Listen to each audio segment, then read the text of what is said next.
But somehow I survived. I am a survivor वैसे. पीछे से इंस्ट्रक्शंस थी कि जी ये लड़का है, ये लड़की नहीं है. और मुझे ड्रेसअप भी पैंट्स और शर्ट्स के साथ करा हुआ. मुझे अपने बाप से प्यार बहुत था और मैं उनको ऐसे याद करके रोती थी जैसे आप अपने बॉयफ्रेंड को याद करके रोते हो.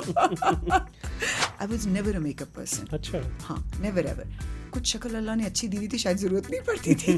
Why I was given life, why I am being landed on this अर्थ. किताबें एजुकेशन नहीं है, बिल्कुल वो क्वालिफिकेशन है. ऐसे ही है. क्वालिफिकेशन पे किसी और एजुकेशनिस्ट को बुला लेना, वो तेरे तुम्हें लेक्चर दे के ऐसे ही है. अब मत एक्सपेक्ट करें कि आप गुलसाना मंशा वाला सलूक किसी के साथ करेंगे और आज का बच्चा आपको गुलसाना मंशा जैसी प्रोडक्ट बन के दिखाएगा. आज जो हम घरों में देख रहे हैं वो ये है कि माँ और बाप के पास बच्चों के लिए टाइम ही नहीं. डर गए जो रस्तों से, घर से कैसे निकलोगे, रोज इन्हीं रस्तों पे तुमको आना जाना है.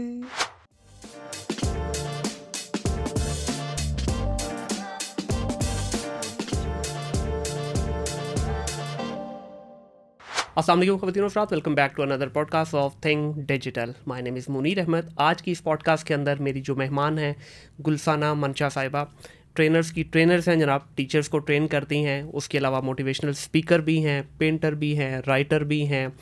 बीकन हाउस स्कूल के अंदर जो है हेड ऑफ इंग्लिश डिपार्टमेंट भी हैं. इतनी सारी चीज़ें एक साथ कर रही हैं. पूछते हैं इनसे कैसे ये अपनी लाइफ को मैनेज करते हैं और इनसे आज काफ़ी कड़वे सवालात भी पूछेंगे ऑन एजुकेशन, क्योंकि मेरे दिल के अंदर जो काफ़ी सारे एजुकेशन को लेके सवालात हैं. पहले भी एक दो गेस्ट आए हैं मेरे पास एजुकेशन से रिलेटेड, उनसे भी पूछे. बीकन हाउस से रिलेटेड ये जितने ये सो कॉल्ड बड़े नाम हैं इनसे रिलेटेड काफ़ी सारी इस वक्त मार्केट के अंदर भी गहमा गहमी चल रही है, उसके बारे में पूछेंगे. अस्सलाम वालेकुम, कैसी हैं आप मैम? ठीक है. सबसे पहले बहुत शुक्रिया जी. सबसे पहले तो आपका बहुत शुक्रिया, आप अपनी मसरूफियत में से टाइम निकाला और मेरी पॉडकास्ट का हिस्सा बनी. Thank you Munir for having me. जज़ाकल्लाह जी. And many happy returns of the day जी. आज आपकी बर्थडे भी है. ठीक है, तो अल्लाह ताला आपको लंबी सेहत वाली ज़िंदगी अता करे जी. Thank you so much. अच्छा, इससे पहले कि हम चलें आपकी प्रोफेशनल करियर की तरफ, I would like to know something about your initial life. कहाँ पे पैदा हुई एंड एजुकेशन वगैरह आपने कहाँ से हासिल की? अच्छा मुनीर, पैदा तो लाहौर में हुई. ठीक है, pure Lahori. Pure Lahore, right. पक्का लाहौरी हूँ. तो पैदा लाहौर में हुई, लेकिन फिर उसके बाद ये हुआ कि अम्मी अब्बा का इमिग्रेशन हो गया. अब्बा की पोस्टिंग हुई in Libya as the Pakistan ambassador. Okay. हाँ, और जो मैं और मेरी एक बड़ी बहन, हम दो बच्चे उस वक्त मौजूद थे. ठीक है. तो आई वाज 6 months जब अम्मी और अबू दोनों को छोड़ के हमें, तो they had to. Seriously? Yes. 6 महीने के बच्चे को छोड़ के पेरेंट्स कैसे जा सकते हैं मैम? हाँ, और ये मेरे साथ हुआ कि I was 6 months old, my sister was 2 years and I was just a 6 months baby. And you both were here? And we both were here. और फिर हमें नानी के पास डिपोर्ट किया गया गांव में. ठीक है. सो मेरा वो जो इनिशियल लाइफ है वो गांव में गुजरी है. कौन सा गांव था? ननकाना साहब के करीब एक गांव Okay. है. वहाँ पे मेरी अम्मा के जो फैमिली थी वो वहाँ रिजाइड कर रहे थे. तो बचपन मेरा गांव के बीच में गुजरा और पेरेंट्स के बगैर गुजरा. और 6 months के बीच में ज़ाहिरी बात है, एक बच्चा जब काफ़ी ज़्यादा अलग हो जाता है अपने पेरेंट्स से तो बहुत बीमार. अच्छा. मदर फीड एकदम छूटी. तो उससे मैं बहुत ज़्यादा बीमार हो गई. मेरी नानी बताया करती थी मुझे कि एक वो वक्त आया था गुलसाना जब मैं पूरी रात तुम्हारी टमी के ऊपर ना हाथ रख के तो वो बैठती थी कि पता नहीं किस वक्त ये बच्चा एक्सपायर हो जाएगा. अच्छा. वो इतना क्रिटिकल मेरी condition. But somehow I survived. I am a survivor वैसे. बड़ी जगह मात दी है मैंने ज़िंदगी को. Very nice. अच्छा, उसके बाद फिर ये हुआ कि I was 3.5 years old and then my parents got us admitted to Saint Mary's Convent Malta. Okay. क्योंकि अफ्रीका के बीच में इंग्लिश मीडियम स्कूल्स नहीं थे और जितने पाकिस्तानी जो फैमिलीज़ लिबिया में रिजाइड कर रही थी उनके बच्चे पढ़ते थे माल्टा, एक आइलैंड. ठीक है. Very beautiful island. और वहाँ पे कॉन्वेंट था सेंट मेरीज. वहाँ हमें पाकिस्तान से बुलाया गया और पाकिस्तान से बुला के हमें सीधा वहाँ पहले भी डिस्टेंस पे थे तो अगेन डिस्टेंस पे? अगेन डिस्टेंस पे। मेरा ख्याल है कि 3.5 साल की उम्र में शायद कोई 1 हफ्ता मैं अपने पेरेंट्स के पास रही, अच्छा। And after that we were sent to this thing. और मुझे एक बड़ी मज़े की एपिसोड याद है कि जब मैं और मेरी बहन हम ट्रिपोली एयरपोर्ट के ऊपर पहुँचे तो मेरी अम्मी अब्बा को टेलीग्राम नहीं मिला था। अच्छा। और हम वहाँ खड़े हैं, दोनों बहनें, एक 3.5 साल का बच्चा और एक 5 साल का बच्चा। तो अकेले कैसे ट्रेवल करने दिया अकेले आपको? उस वक्त इट वाज अच्छा, नॉट, okay. हाँ। तो यहाँ से मामू ने बिठाया और आगे से कह दिया गया। अब एयरपोर्ट पे पहुंचे और पेरेंट्स लेने के लिए नहीं आए हुए, वाह। और हम वहाँ खड़े हैं, ना ज़बान आती है ना कुछ, और किस तरह से वो गुड लक ये हुई कि मेरे मामू ने टपोली एयरपोर्ट पे एक पाकिस्तानी, उनके कोई फ्रेंड काम करते थे, तो उनको भी वो टेलीग्राम गया हुआ था। So again we had to spend the entire night without the parents. उन अंकल के घर में हम रहे। बहरहाल फिर सेंट मेरीज़ कॉन्वेंट से मेरी सारी अर्ली एजुकेशन रही, और ग्रेड 6-7 तक हम वहाँ पे करे। ठीक है। पढ़ाई की। पढ़ने के बाद फिर डिसाइड ये हुआ कि एक दफ़ा फिर हम दोनों बच्चों को वहाँ से उठा के खाला के पास भेज दिया जाए। पाकिस्तान में? हाँ, पाकिस्तान में। ठीक है। सो फिर सेंट जोसेफ कॉन्वेंट था, वहाँ पे खाला ने एडमिशन करवाया। फिर 1-2 साल खाला के पास रहे, और फिर फाइनली ऐसा हुआ कि my parents decided to wind up from Libya, and फिर पाकिस्तान आए, और फिर हम finally I was under the custody of my parents at the age of, I guess I was 13, 14. तो उस वक्त आपको लगता है कि इस एज में, क्योंकि देखें जो बच्चे को चाहिए होते हैं ना पेरेंट्स, वो चाहिए होते हैं 10 to 11 तक। Yes. उसके बाद तो बच्चा सॉर्ट ऑफ इंडिपेंडेंट हो जाता है, या उसकी अपनी एक्टिविटीज़, अपनी स्कूलिंग, अपने फ्रेंड सर्कल, उसमें मस्त हो जाता है बच्चा। तो जब आपके ये 14-15 साल, डेफिनेटली आपके 14 साल, आपकी बहन के 16-17 साल तकरीबन, तो ये सारा टाइम जो आपने गुजारा, तो इसमें क्या आपको कोई साइकोलॉजिकल कुछ ऐसा फील हुआ जो आज तक आपके दिमाग के ऊपर जो है प्रिंट है? बिल्कुल, आपकी पर्सनालिटी के ऊपर ये चीज़ें बहुत बहुत डार्क इफ़ेक्ट्स छोड़ती हैं। और मैंने देखा है कि इस तरह के सीरीज़ से अगर कोई ह्यूमन गुजरता है तो डेफिनेटली साइकोलॉजिकली वो बहुत बहुत ज़्यादा डिविएशंस और बहुत ज़्यादा ड्रास्टिक चेंजेस, मतलब he is as compared to the children who have been brought up under the parents. जी। And I was one of the children who had never known what is a mother and what is a father. True. सिर्फ पैसा हमें भेज दिया जाता था कि ये स्कूलों की फ़ीस है, ये है, ये है, ये है। And I still remember me sitting in the corners of the hostel, और वहाँ पे बैठ के मैं अपने माँ और बाप को याद करके रोती होती थी, जिनकी शायद मुझे चेहरे भी ठीक से याद नहीं थे। कि एयरपोर्ट के ऊपर जब वो लेने के लिए आते थे तो हमें बहुत गौर से चेहरों को देखना पड़ता था अपने माँ बाप को पहचानने के लिए, क्योंकि टाइम ही नहीं गुजारा, क्योंकि टाइम ही नहीं कभी गुजारा था। और वो जो चेहरे थे वो चंद दिनों के लिए आपको नज़र आते थे, और उसके बाद अगेन वो सारा हुआ ये कि जो भी मेरी ब्रेन बिल्डिंग हुई, दिमाग जिस तरफ भी चला, वो सेल्फ मेड है। ठीक है। लोग शायद फाइनेंशियली सेल्फ मेड होते हैं, मेरा ख्याल है कि मैं साइकोलॉजिकली, मैं और मेरी बड़ी बहन, हम वो 2 बच्चे हैं जो हम साइकोलॉजिकली भी हम सेल्फ मेड हैं। But how did you manage to come out of this whole dark zone? क्योंकि ये बड़ा डिफिकल्ट होता है, मैं तो सोच के मतलब इस वक्त मैं सेंटी हो रहा हूँ थोड़ा। डार्क जोन में बहुत देर रहना और इतने छोटी उम्र में ट्रॉमा से गुजरना, और ट्रॉमाज ऐसे कि आप एयरपोर्ट पे खड़े हैं और आपको कोई लेने के लिए नहीं आया, और बिल्कुल परदेश में एक 3.5 साल की बच्ची को ये पता ही नहीं कि किसने लेने आना और किसने नहीं। तो डेफिनेटली वो बच्चे जब वहाँ पे खड़े होकर उसको सफ़र कर रहे थे तो वो एक ट्रॉमेटिक सिचुएशन से गुजर रहे थे। बिल्कुल। उसके बाद मुझे याद है एक ड्रास्टिक एपिसोड हुई कि जब हमारे फादर हमें माल्टा छोड़ने के लिए जा रहे थे, तो जब हमने ये थी वो फ्लाइट जो स्टे करती है, जी जी जी, ठीक है, हमारा पहला स्टे था बेरूत एयरपोर्ट के ऊपर। ओके। फ्रॉम दरना टू बेरूत, और बेरूत से माल्टा, ठीक है। जैसे बेरूत में हम पहुंचे और स्टे के लिए हम वहाँ उतरे तो बेरूत में वॉर ब्रेकआउट कर गई। Oh my goodness. और वो छोटी सी उम्र में मैंने जंग अपनी आंखों से,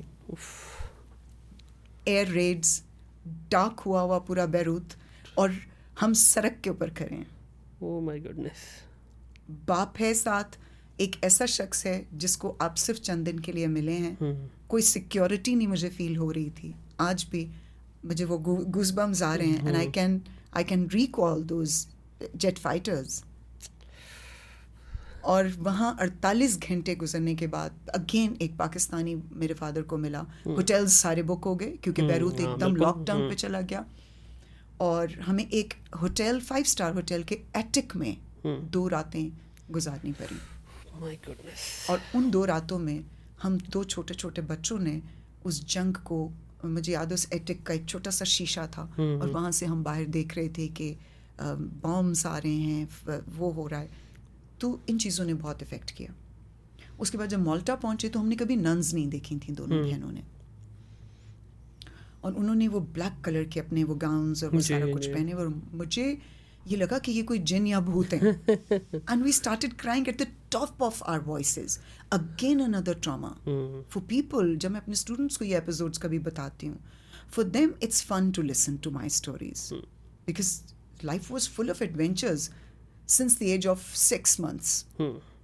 So yes, traumas थे. और सबसे बड़ा ट्रॉमा कि माँ बाप ही नहीं है. तो बहुत देर उस साइकोलॉजिकल फेज में मैं रही क्योंकि मैं सेंसिटिव ह्यूमन हूँ. मैं बहुत सेंसिटिव. अच्छा, मेरे साथ ही मेरी बड़ी बहन थी. She was not very sensitive. अच्छा. अब जैसे हम हॉस्टल के अंदर पहुँचे तो उन्होंने क्या देखा कि मैं रोती होती थी बहुत ज़्यादा. रोंदू बच्चा नहीं होता, या शायद छोटी थी. अब सोचती हूँ तो मुझे लगता है कि नहीं, मैं बहुत छोटी थी टू फेस ऑल दिस. तो उन्होंने मुझे लड़कियों के कमरे से निकाल के, क्योंकि जब मैं पैदा हुई तो जो सबसे बड़ी ट्रेजेडी मैंने फेस की, मेरे एग्जिस्टेंस को, मेरे जेंडर को एक्सेप्ट नहीं किया मेरे पेरेंट्स ने. अच्छा. उनको ये था कि एक बेटी हो चुकी है तो बस अब बेटा ही चाहिए. बेटा ही चाहिए.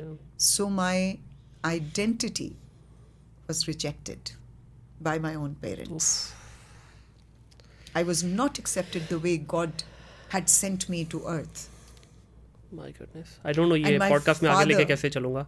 But seriously. मेरे फादर ने मुझे पहले दिन से ये इंस्ट्रक्शंस दी हुई थी सारे जहाँ जहाँ हमें छोड़ा जाता था फॉर केयर टेकिंग. ये एक पढ़े लिखे पेरेंट्स की आप स्टोरी सुना रही हैं. मैं स्टोरी सुना रही हूँ, बिल्कुल ठीक है. और उन्होंने कहा कि इसको बॉय बनाना है. I've never played with the girls' toys. I'd never been into a girls' rooms. और जब मैं अब्बा छोड़ के गए और 2 दिन तो खैर हम वो रोते ही रहे, वो छोटे बच्चे हम, कि अच्छा ये एक शख्स जो कह रहा था कि मैं आपका बाप हूँ, ये भी अब तो चला गया. तो अब ये मज़ीद स्ट्रेंजर्स के साथ, तो एक के बाद दूसरा स्ट्रेंजर, एक के बाद दूसरा स्ट्रेंजर हमें टक टक टक टक, मतलब ऐसे ज़िंदगी धमाल डाल रही थी उस छोटी सी एज में कि छोटे से ब्रेन को शायद समझ ही नहीं आ रही थी कि हो क्या रहा है. तो मैं यहाँ पर क्या चीज़ सोच रहा हूँ. हाँ. चलें, आपके पास तो आपकी बहन थी बड़ी. हाँ. चलें, थोड़ा सा कॉन्फिडेंस होता है ना. हाँ, मुझे बहुत मॉरल सपोर्ट थी. वो क्या सोच रही होगी. अब ये सोचो कि वो क्या सोच रही थी. उनके पास तो कोई नहीं है. कि आज भी मैं अपनी बड़ी बहन को बिल्कुल अपनी मदर की तरह देखती हूँ. अब जब वो रूम्स डेजिग्नेट हुए हॉस्टल के बीच में, तो चूंकि पीछे से इंस्ट्रक्शंस थी कि जी ये लड़का है, ये लड़की नहीं है. और मुझे ड्रेसअप भी पैंट्स और शर्ट्स के साथ करा हुआ, और मेरे जितने टॉयज थे वो सारे जो दिए गए वो और कहा यह गया कि मुझे लड़कों के कमरे में रहना है.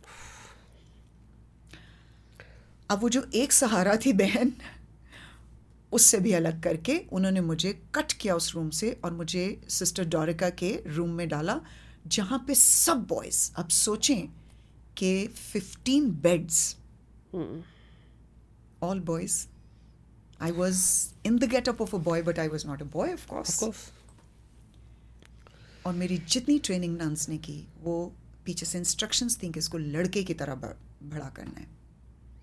कभी पूछा आज आपने अपने पेरेंट्स से कि ये क्या दिमाग में ऐसी चीज़ थी कि एक अल्लाह ताला ने, देखे अल्लाह ताला ने एक बड़ा खूबसूरत ये बनाया हुआ ना, जिस्म बनाया हुआ है. एक औरत को मर्द क्यों बनाना है भाई. अभी आप अल्हम्दुलिल्लाह अपने करियर के अंदर एक सक्सेसफुल वुमेन है, अल्हम्दुलिल्लाह. तो क्या आज उनको रिग्रेट होता होगा इस बात पे. डेफिनेटली अगर वो मतलब सोचते. मेरे अब्बा अब जब रिसेंट अपनी डेथ से पहले जब कभी मेरी उनके साथ बात होती थी तो मेरी उनकी बड़ी अच्छी दोस्ती हो गई हुई थी, क्योंकि मुझे अपने बाप से प्यार बहुत था. जाहिर है, सब. और मैं उनको ऐसे याद करके रोती थी जैसे आप अपने बॉयफ्रेंड को याद करके रोते हो. मुझे मतलब इतना एफिलिएशन था with my father as a child. तो मैंने उनसे पूछा, मैंने कहा कि कहते हैं तुम मेरे 5 बच्चों में से सबसे रिफाइंड पर्सनालिटी निकली हो। मैंने कहा क्या, तो इसका मतलब ये है कि अगर मैं आपकी कस्टडी में रहती तो मेरी पर्सनालिटी, कहते हैं मैं समझता हूँ कि तुमने अपनी सेल्फ ग्रूमिंग बहुत अच्छी की है and I am proud of you. मैंने कहा but I went through a lot of course, and being an adult, yes I could have, but as a child don't you think you've done something very wrong to me? And I had been through traumatic episodes of my multiple traumatic episodes. life. Multiple. And most of my childhood had been spent crying, thinking of you, missing you, looking for you. And I had to live with strangers. गुलसाना साहब, आज आपको बहुत सारे लोग सुन रहे हैं, क्या कहना चाहेंगे उन पेरेंट्स को? आज भी ये जो हमारे यहाँ बहुत सारा कॉन्सेप्ट है करियर की खातिर, ये बहुत सारी मल्टीपल डिफरेंट रीजंस की वजह से बच्चों को अपने से दूर कर दिया जाता है। बिल्कुल, क्या कहना चाहेंगे? मुनीर, जब मैंने तारे ज़मीन पर देखी तो मुझे लगा कि ये मेरी स्टोरी है, क्योंकि आई वॉज एन आर्टिस्ट, बिल्कुल ईशान की तरह। मुझे मैथ्स समझ में नहीं आता था, मेरे लिए भी वो 3+3 2 चिड़ियाँ और 2 तोते उड़ते हुए थे क्योंकि मैं नहीं थी वो बुकिश चाइल्ड, नहीं थी मैं। मत कीजिए, बच्चों के साथ ये मत कीजिए, क्योंकि आज जब कोई लोग मुझे जज करते हैं, जब मैं आज कभी गिर जाती हूँ या वैसे बिहेव नहीं करती हूँ जैसे एक अडल्ट को करना चाहिए, तो शायद लोगों को मेरी बैकग्राउंड स्टोरी नहीं पता होती कि मैं कहाँ से गुजर कर आई हूँ। और अभी कल मुझे एक जुमला सुनने को मिला कि अच्छा, तुम्हारे उस तजर्बे ने भी तुम्हें अकल नहीं दी कि तुम कम से कम दोबारा वैसे बिहेव ना करो। तो मेरा दिल चाहा कि काश वो जानता बैकग्राउंड स्टोरी क्या है, कि बैकग्राउंड में कहाँ से मैं कितनी चेंज हो गई हूँ। और एक एपिसोड आपकी पूरी ज़िंदगी को चेंज नहीं करती। जब छाप इतनी एपिसोड्स ने लगाई हो तो उतनी ही एपिसोड्स की रिक्वायरमेंट होती है to bring the change in that human. बिल्कुल, लोग आपकी पेरेंट्स को देख के ना जज कर लेते हैं आपको। तो पेरेंट्स, मैं समझती हूँ कि बहुत बड़ी ज़्यादती करते हैं। मौलाना तारिक जमील साहब को एक दिन मैं सुन रही थी बहुत पहले, उन्होंने, हालांकि देखें दीनी आलिम हैं वो जी, और वो पेरेंट्स की इंपॉर्टेंस को समझते हैं, उनके साथ भी काफ़ी, और उन्होंने ये मुझे, और जब मैंने उनकी ये बात सुनी कि उनके भी पेरेंट्स ने उनको ज़बरदस्ती हॉस्टलाइज किया, एंड ही सेड कि till date I know what is the importance of parents. According to the deen, I cannot connect with my parents, no matter whatever I do. And the same is the case with me. I could never connect to my parents. End पे आके मैंने एक effort की उनके साथ connection build करने की, कि नहीं, अब ये शायद जाने वाले हैं, तो मैं किसी रिग्रेट को अपने साथ नहीं रखना चाहती थी। सही। And I believe in mending relationships rather than leaving them alone. उसमें आर्ग्यूमेंट होता था, मेरी वालदा का बहुत सख्त आर्ग्यूमेंट होता था मेरे साथ, अब्बू के साथ बहुत ज़्यादा कभी कभी आर्ग्यूमेंट हो जाता था। पर मैं समझती हूँ कि ज़िंदगी में आर्ग्यूमेंट होना is a kind of communication. और जब आप आर्ग्यूमेंट में जाते हैं, शायद आप सच बोल रहे होते हैं, ट्रू, आप दिल की बात बोल जाते हैं उस आर्ग्यूमेंट के दौरान। लोगों को गुस्सा करना बहुत बुरा लगता है, यकीन जाने, गुस्सा उस मीसनेपन से अच्छा है जो कोई आपके सामने बैठ के एक सो कॉल्ड ड्रामा क्वीन बन के जी, तो अगर कोई शख्स आप पे गुस्सा कर रहा है और एक सच बोल रहा है, तो शायद आपकी अंडरस्टैंडिंग की क्लैरिटी बहुत बढ़ जाएगी जब आप किसी इंसान को गुस्से में बात करते हुए देखेंगे। That's the positive side of गुस्सा आई सी। बिल्कुल सही है, बिल्कुल सही है। चलें, अब ये एकदम डार्क साइड पे चली गई है ये पूरी की पूरी स्टोरी। इसको थोड़ा सा ज़रा भी नॉर्मलाइज करते हैं। रियली मैं मतलब बहुत सारे गेस्ट के साथ बैठा हूँ, लेकिन ऐसी sad story. One of the messages to the parents, please don't do this to your children, please. At least teenage में तो नहीं करें, टीनेज में, चाइल्डहुड में मत करिए। हाँ बिल्कुल, टीनेज तक, चाइल्डहुड भी किया, मैं तो कहता हूँ टीनेज तक एटलीस्ट तक नहीं करें, कम से कम, क्योंकि देखिए उसके बाद बच्चे को आपकी ज़रूरत नहीं है। फिर बच्चा आपके पास वापस आएगा भी ना, तो कुछ नहीं चाहिए उसको, फिर वो उसको अपनी दुनिया में मगन है, वो टाइम देना चाहिए। अच्छा, उसके बाद आपकी एजुकेशन कंप्लीट हुई? उसके बाद अम्मी अबू पाकिस्तान आ गए and we went to of course colleges. Punjab university से फिर मास्टर्स किया इंटरेस्ट था मेरा आर्ट्स के बीच में. पेंटिंग्स करती थी, रात को सोई पड़ी उठती थी, 3 बजे को इल्हाम होता था. अच्छा. और बनाना शुरू कर देती थी. इसके ऊपर बहुत डांट पड़ी, छित्तर बहुत खाए, बहुत जूते पड़े. अच्छा. Yes. I think I've got most of my beats because I used to get up at night and early in the morning I used to अब्बा छोड़ने जाते होते थे. और माँ मेरी जो थी उनको ये होता था कि मैं ब्रश भी नहीं करती थी, और चूंकि मैं रात को जागी होती थी और मुझे वो बस बनाना होता था, कुछ ड्रॉ करना होता था. तो मेरी बहनें जो थी वो मेरे साथ हुआ करती थी, तो वो इस काम में मेरा साथ देती थी, छुपाती थी. लेकिन जब सुबह यूनिवर्सिटी वगैरह जाने का टाइम होता था तो ऑफ कोर्स डैड ने ड्रॉप करना होता था, तो पापा मुझे जो थे कदी टाइम ते रेजी नहीं. तो मैं I remember 90% of my university classes I taken in my sleeping PJs and my छोटी छोटी टी शर्ट्स, और बाल मैंने कटवाए हुए थे, बिल्कुल वेज कराया हुआ था. एंड आई रिमेंबर बस I just use to finger my hair. मुझे नहीं याद पड़ता मैंने कभी अपने बालों को बनाया हो. मेकअप मैंने कभी ज़िंदगी में किया नहीं था. ये पिछले 3 महीने में इतना मेकअप मैंने किया मीडिया पे जाने के लिए कि मैंने ज़िंदगी में I was never a makeup person. अच्छा. हाँ, नेवर एवर. कुछ शक्ल अल्लाह ने अच्छी दी हुई थी, शायद ज़रूरत नहीं पड़ती थी. तो वो करते करते मैं टूथब्रश बैग में, टूथपेस्ट भी बैग में रखी होती थी. और फिर मैंने जाके पहले यूनिवर्सिटी के बीच में एक शतूत का दरख्त था, उसके ऊपर चढ़ना होता था. अच्छा. और गंदे मुंह के साथ मैंने वो शतूतों का नाश्ता मैंने कहा थोड़ा लाइटर नोट पे ले आए कॉन्वर्सेशन को. मतलब फुल आपने एंजॉय की हुई है लाइफ हाँ, को. फिर मैंने वॉशरूम में जाना होता था, और वॉशरूम में जाके फिर मैं ब्रश करके और ज़रा पप्पू बच्चा बन के क्योंकि क्लासेस में मुझे, हाँ, लिटरेचर में फिर मेरा इंटरेस्ट बहुत बना. ठीक है. And my inspiration comes from my novel teacher and Mrs. Said. Okay. She's my inspiration. I really liked her, the way she used to teach literature and the way she used to connect literature with real life, you know. अच्छा. और वो novel में से test पढ़ा रही थी Thomas Hardy, and I remember then I learned life when I became a literature student. Usually literature को बड़ा boring समझा जाता है. अरे नहीं, मेरी ज़िंदगी की learning literature से आती है. अच्छा. बहुत रिच. फिर जो मेरी कैरेक्टर बिल्डिंग, जो मेरी दिमाग, जो मेरा ब्रेन और साइकी फिर मेरी आई इस तरफ, वो सारी की सारी मेंडिंग लिटरेचर को पढ़ने से, आर्ट को फॉलो करने से आई. सही. तो उसके बाद फिर आप प्रोफेशनल करियर में कब आई? आखिरी पेपर हो रहा था. ठीक है. तो 1 हफ्ते के बाद अब्बा ने शादी फिक्स कर दी. ओ खैर. ब्याह भी छेती. मतलब प्रोफेशनल करियर का सोचने का मौका ही नहीं मिला. प्रोफेशनल करियर सोचने का पहले एज एन आर्टिस्ट दबा दिया गया कि नहीं, एनसीए में नहीं जाना, वहाँ अच्छे बच्चे नहीं पढ़ते, अच्छी लड़कियाँ नहीं पढ़ती, अच्छी लड़कियाँ नहीं पढ़ती. हाँ. ये कहा उन्होंने. और फिर जब मैंने कहा लुक, मैं होटल मैनेजमेंट करना चाह रही हूँ, और मुझे बड़ी अच्छी आवारी होटल से उस वक्त मुझे याद है कि मुझे एक ऑफर आ गई थी. And I wanted to go for it. वो भी नहीं करने दिया कि नहीं, छाड़ दो. चाहते क्या थे? बस वो टिपिकल पेरेंट्स थे. हुण ब्याह करो ते जाओ करानू, कार बसाओ. अब जब शादी हो गई तो कुछ 2 महीने तो मैं बैठी. अब कीड़ा अंदर था. सही. तो कीड़े जरा हेल्दी वाले थे मेरे. अच्छा. हाँ, कीड़े हेल्दी वाले थे. तो वो कीड़े ने बहुत तंग करना शुरू किया कि यार ये घर घर की कहानी, मुझे याद है सास भी कभी बहुत ही लगा करता था उन दिनों. तो मैंने कहा यार ये सारा गेम में क्या स्टार प्लस के चैनल्स चेंज करती रहती हूँ. Am I born for this? Then I self analysed my self.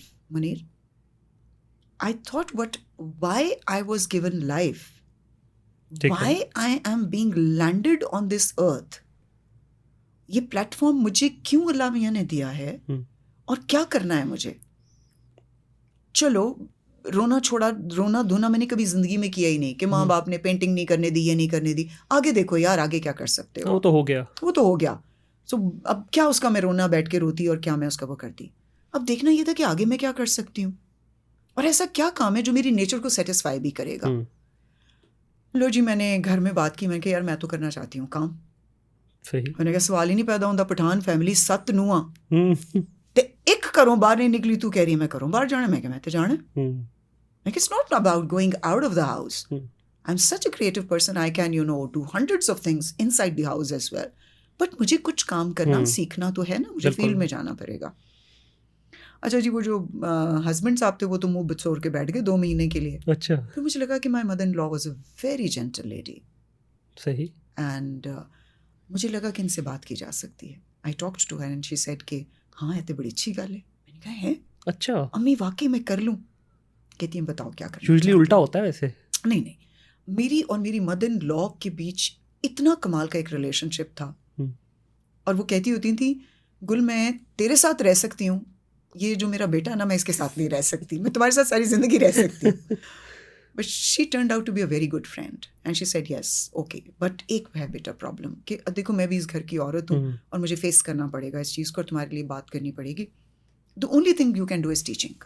अच्छा, and that's how I ended up teaching in a school. सही। तो हस्बैंड को कैसे मनाया फिर? वो 2 महीने बातचीत छोड़ी, पर बीवी थी मैं कब तक छोड़ता बात करना। अपनी फंसी को उसने उसने अपनी मजबूरी को करने की अब तो कुछ है नहीं। हाँ मतलब क्योंकि जाहिर है जब आप पेरेंट्स को फंसा लिया आपने तो पीछे कोई क्या रह गया? उसकी फिजिकल नीड थी मैं उसकी जेन्युइन फिजिकल नीड थी। हाँ बिल्कुल सही है, ठीक हो गया। वो अपनी फिजिकल नीड को तो आदमी नहीं ना छोड़ता। हाँ ये तो है। उसके बाद फिर आप आगे प्रोफेशनली इसी चीज़ को लेके चली फिर आगे? Munir, I was very lucky. I got my first job in Yusuf academy. ठीक है। And I was brought under the custody of Mehjabi Yusuf, the owner of the school herself. And I worked with her one-to-one. पहले दिन उसने मुझे बुलाया, जब interview के लिए मैं गई तो कहने लगी लड़की मेरी बात सुनो, चलता फिरता computer Mehjabeen Yusuf, what a mentor. अच्छा, मेरी आधी पर्सनालिटी उस बंदी ने शेप की। Very nice. हैंड राइटिंग तक उसने सिखाई मुझे। क्या बात है। वो काम जो मेरे पेरेंट्स ने ना कभी किया था वो मेहजबी यूसुफ ने किया। अब मैंने फ्रेश ग्रेजुएट, अभी मास्टर्स नहीं किया, फ्रेश ग्रेजुएट, वो 1 साल का गैप आया करता था हमारे उसमें कि एडमिशन्स जब तक ओपन होंगे तो यू हैव 1 ईयर। मैं कहा अच्छा यार वो तो अच्छा, ये मैंने शादी से पहले 1 साल जॉब की।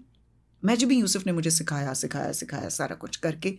जब शादी हुई ना तो मैं और मेरा भाई हम गए गुजरे सलामत स्कूल के आगे से, ठीक है, किड्स कैंपस के आगे से। मैंने अपने भाई को कहा, मैंने कहा यार मेरी मदर इन लॉ कहती हैं टीचिंग कर लो। कहता है लो शर्त लगाते हैं, तुम इस स्कूल के अंदर जाओ और अंदर जाके कहो कि मैं नौकरी करना चाहती हूँ। ठीक है, मजाक हो रहा है ये। हाँ, सही। मैंने कहा पागल हो गए हो? कहता नहीं तू जा। मैंने कहा मेरी बात सुनो दान, ये पागलों वाला काम ना कर। कहते मैं तुझे बोल रहा हूँ तू जा। लो जी, मैं अंदर गई और मैंने जाके समीना रजा सलामत गर्ल्स कैंपस और 7 किड्स कैंपस, वो साथ इकट्ठे थे, कजाफी वाले ये कैंपसेस। समीना रजा के साथ मेरा इंटरव्यू हुआ और जनाब उसने मुझे कहा मुझे बताओ ज्वाइन कब करोगी। अच्छा जी। मैंने कहा यार ये अच्छा यूसुफ एकेडमी का टैग लगा हुआ है मेरे ऊपर, मैंने हमेशा ब्रांड्स के साथ काम किया, तो मेरा पहला ही ब्रांड इतना ज़बरदस्त था कि जब आप ब्रांड के साथ काम करते हैं तो आप खुद एक ब्रांड बन जाते हैं। ऐसा ही है। तो उसने समीना रजा ने ये सोचा कि ओहो मेहजबी यूसुफ की ट्रेनी है, इसको कुछ सिखाना नहीं पड़ेगा। That was right. लो जी, हायरिंग हो गई सलामत स्कूल के अंदर। मुझे बोलने लगी तुम आओगी कब? अब मैं कहूँ यार मैं घर जाके कैसे बताऊंगी।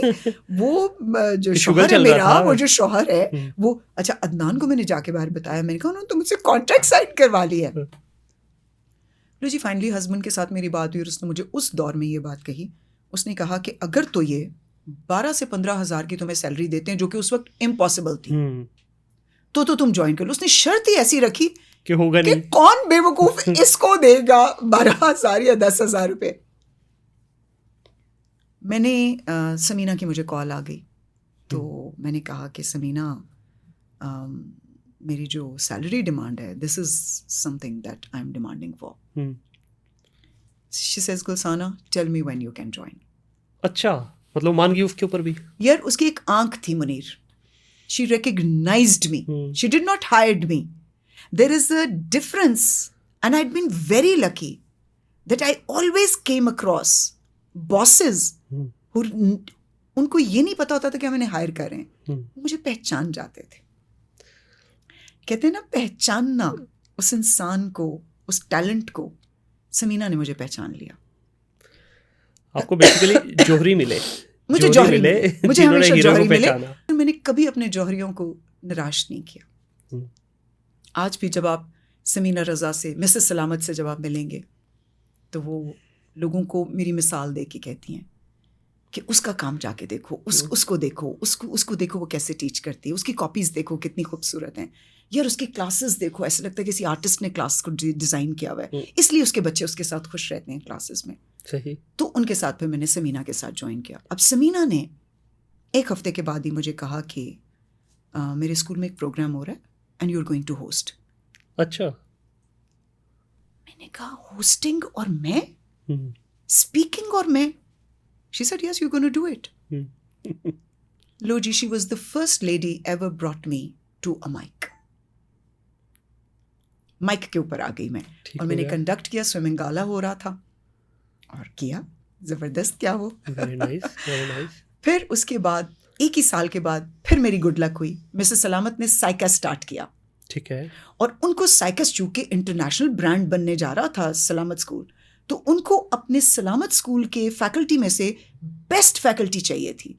उन्होंने ऑब्जर्वेशंस करनी शुरू कर दी कि भाई मैं ऑब्जर्वेशंस करूंगी और जो मुझे टीचर्स लगेगा ना, अगेन मुझे एक ऐसी बॉस मिली और उन्होंने मेरी एक क्रिएटिव राइटिंग की क्लास की, मुझे आज भी याद है, ऑब्जर्वेशन की थी। समीना को जाके कहती हैं ये लड़की तो अब साइकस आ रही है। अच्छा। तो 1 साल सलामत के साथ काम किया, फिर मैं आई वॉज अ साइकेशियन। ठीक हो गया। अब मिसेस सलामत का मतलब है द विजनरी।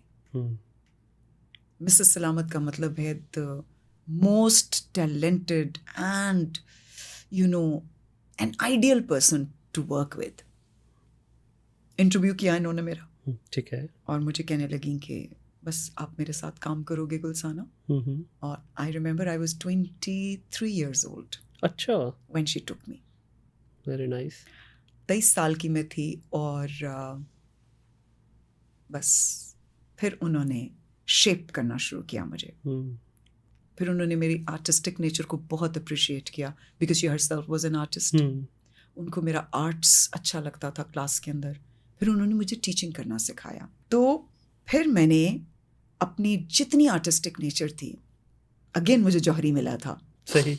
हाँ, और वहाँ फिर मैंने स्कूल्स को जब डेकोरेट करने में, फिर बोर्ड्स बनाने में, वो जितना अंदर का मेरा आर्टिस्ट था ना, उसको मैंने बाहर निकाला। अच्छा, यहाँ पे बेंट मिला। बिल्कुल। अब यहाँ पे एक चीज़ बड़ी इंपॉर्टेंट है, जब आप डेफिनेटली एक साइड पे अपने प्रोफेशनल करियर के अंदर ग्रोथ मिलना शुरू हो गई, आपको अप्रिसिएशन मिलना शुरू हो गई, दूसरी साइड पे आपकी फैमिली का रिएक्शन क्या था? क्योंकि डेफिनेटली वो विशफुली तो नहीं आप गई थी, मनाया था एक तरह से। तो क्या यहाँ पे आने के बाद फैमिली की भी सपोर्ट शुरू हो गई आपको? मुनीर, आपको एक मल्टीटास्कर बनना पड़ता है, और मैंने बहुत छोटी एज में अपने आप को ये बता दिया था कि मेरे काम करने की वजह से मेरा घर नहीं इग्नोर होना चाहिए। बिल्कुल सही। और I was a housewife plus a professional person. ठीक है। सो मुझे दोनों चीज़ों को साथ लेके चलना था, और मुझे अपने आप को हर 1 घंटे के बाद बताना पड़ता था दैट आई एम बोथ। बिल्कुल। I have to multitask. लेकिन मैं पता क्यों पूछा ये सवाल, समटाइम क्या होता है कि हस्बैंड या आपके जो करीबी लोग हैं ना फैमिली में, वो फिर भी कॉम्प्रोमाइज़ कर लेते हैं, आप भी डेफिनेटली दोनों चीज़ों को मैनेज कर लेते हैं। लेकिन एज यू राइटली सेड कि 6-6 7-7 बहुएं थी घर में, तो टांग खींचने वाले लेफ्ट राइट से, extended family member, they get into a picture. Yes, जितनी पॉलिटिक्स मैंने, जितनी जेलसी को मैंने फेस किया अपनी लाइफ में, लोग कहते हैं ये वहम है। नहीं, ये वहम नहीं है, ये हकीकत है। बिल्कुल। हसद एग्जिस्ट करता है, और हमारे मुआशरे में तो बहुत ज़्यादा है। और फिर आप देखेंगे 7 out of 7 बहूज, if the youngest one is the paro of the family मेरी एक जेठानी थी, वो कहती होती थी मुझे पारो है ये फैमिली की हमारे। But yes, I had to face it, but I managed it. I never got into the family politics. ठीक है। जब कभी कहीं पॉलिटिक्स इस तरह हो रही होती थी, और वो एक, अच्छा, मेरे यहाँ पे ना मुनीर, वो जो मेरा ब्रॉटअप एक आदमी की तरह किया गया था ना, उसने मेरा बड़ा काम आया वो। अच्छा। हाँ, वो मैं पढ़ती नहीं थी इन झमेलों में। अब अपने काम पे फोकस है। मेरा फोकस मेरा काम, मेरा फोकस मेरे हस्बैंड का और मेरा अपना रिलेशनशिप था। ठीक है। और हम दोनों बड़े आइडियल कपल रहे जब तक साथ रहे। सही।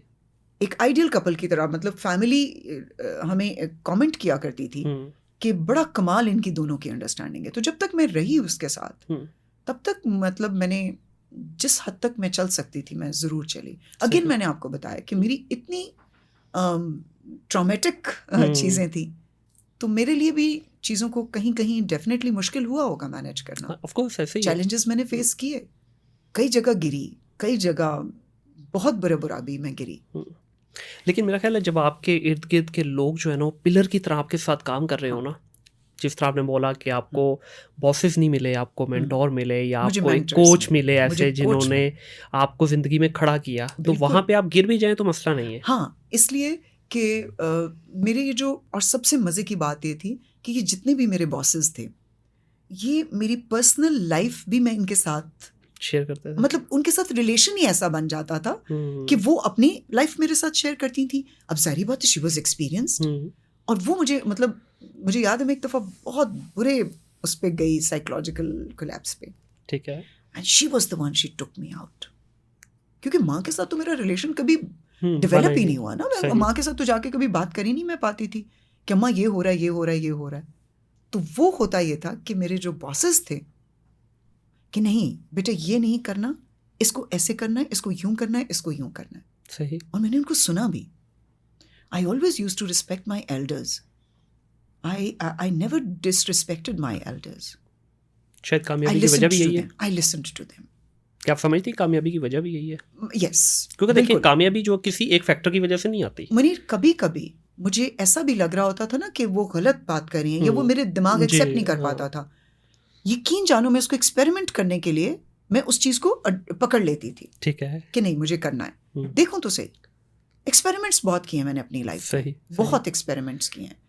और चूंकि मेरे जैसा जो इंसान है वो अपने एक्सपेरिमेंट से ही सीखता है, तो फिर वो सीखता है। अच्छा, अभी आपने बोला कि हस्बैंड के साथ जब तक रही, इससे क्या मुराद है? I am no more with him अच्छा, आफ्टर 23 years of marriage.